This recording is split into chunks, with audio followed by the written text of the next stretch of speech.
ഓം ശാന്തി.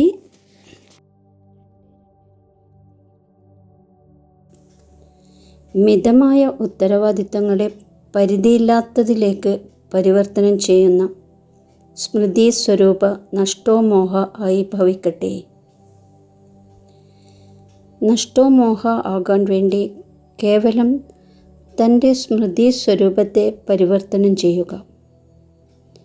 മോഹം വരുന്നത് നാം ഗൃഹസ്ഥയാണ്, നമ്മുടെ വീടാണ്, നമ്മുടെ സംബന്ധികളാണ് എന്ന സ്മൃതി വരുമ്പോഴാണ്. ഇപ്പോൾ ഈ മിതമായ ഉത്തരവാദിത്വങ്ങൾ പരിധിയില്ലാത്ത ഉത്തരവാദിത്വത്തിലേക്ക് പരിവർത്തനം ചെയ്യുക. പരിധിയില്ലാത്ത ഉത്തരവാദിത്വങ്ങൾ നിറവേറ്റുമ്പോൾ മിതമായ കാര്യങ്ങൾ സ്വതവേ തന്നെ പൂർത്തീകരിക്കപ്പെടും.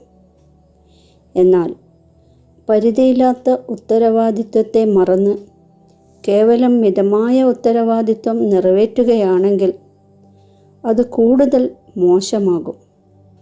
കാരണം ആ ഉത്തരവാദിത്വം മോഹത്തിലേക്ക് മർജാകുകയാണ്.